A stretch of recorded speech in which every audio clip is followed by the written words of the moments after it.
Last night I brought you the story of Peng Shuai, the Chinese tennis player, famous doubles player, who's gone missing after accusing a top Chinese government official of sexual assault.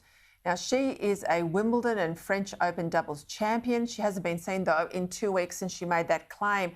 Today, the Women's Tennis Association has shown some serious backbone, starting with the Where is Peng Shuai campaign. Now, the WTA's chief executive, a guy called Steve Simon, he's also threatened to stop holding tournaments in China if Peng's safety isn't confirmed. For more on this, I'm joined from Melbourne by the former federal Labor MP and past chair of the Foreign Affairs Defence Committee, Michael Danby. He's got a long interest in all of these issues and more. Michael, thank you for your time. I'm fascinated here. Do you think the Chinese Communist Party think they can get away with disappearing someone as prominent as this tennis star? Well, they've disappeared their most famous actress. She's been taken off Weibo.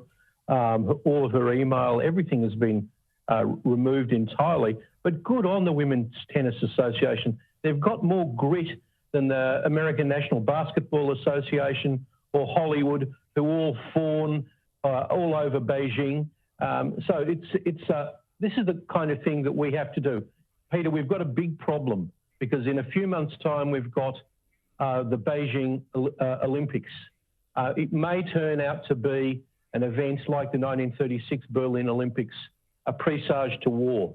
And it won't be because of us, it's because of this unbelievable communist aggression, both within China against their own people and against people around the world. As we're sitting here tonight, Peter, in the Philippine Sea, the normal Philippines fishing fleet is being water cannoned by hundreds of Chinese so-called coastal vessels that are in the Philippine Sea around the Philippines.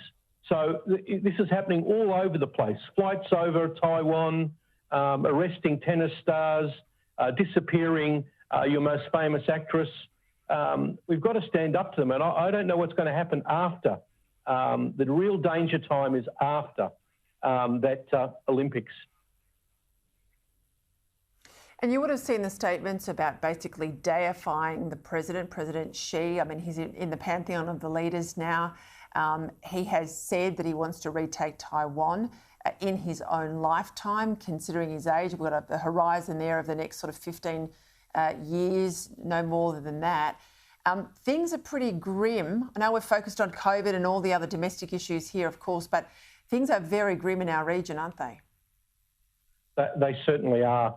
And the Beijing Amen corner in Australia, regrettably, Paul Keating, Mark McGowan and Bob Carre aren't making it easy for us.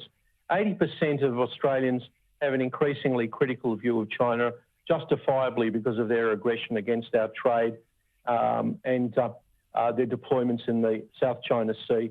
But we've got to act in a united way. I'm pleased that at the moment the federal opposition is in one with the government over this.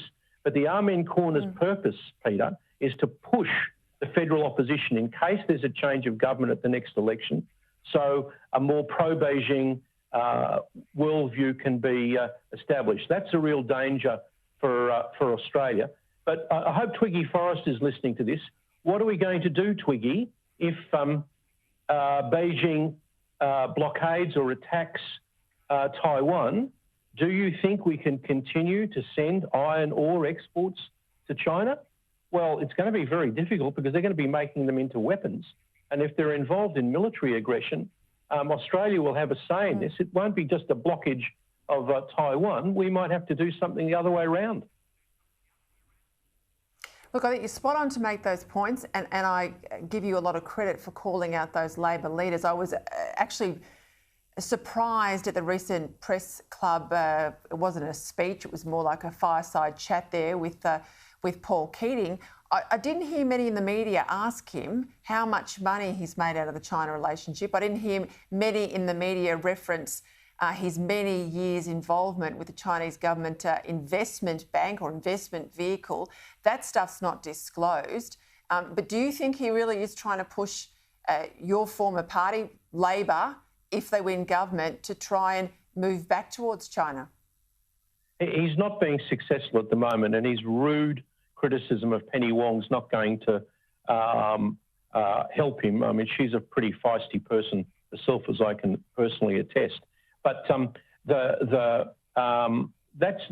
the aim of the what I call the Beijing Amen corner in Australia.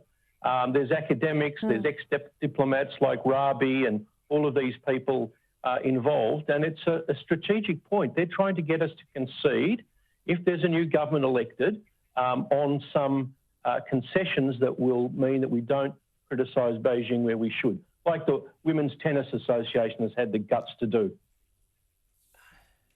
Yeah, well, can I back you in on that? Because when I worked for the Prime Minister and there were comments made by the Australian government in relation to human rights abuses in China, I used to cop abuse from business leaders in Australia who wanted us to shut up and take the money, if I can be as blunt as that. So I think you and I both know what goes on behind closed doors. Can we get this relationship, I don't think it's good enough for John Kerry. Sorry? I missed that. Your John Kerry point, I'm interested in that. I'm just saying, can we get the relationship back on track? But I'll ask you about John Kerry.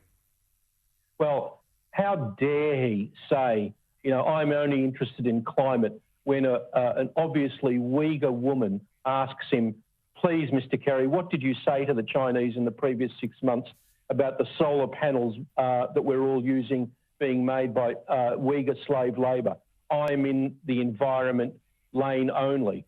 That's called appeasement. We remember people like you, Mr. Kerry, from the 1930s, and it's simply not good enough. You cannot herd 1 million Uyghur Muslims into concentration camps and turn your blind eye to the telescope. There are so many good people in Australia on both sides of politics, and people not in politics, who think that this is outrageous. And I think Kerry's comment is no good. I think Dan Andrews said something similar about he doesn't know about whether slave labour was used in, or he was given an assurance that they weren't used in building the trains that we have being built for us in China. Not good enough.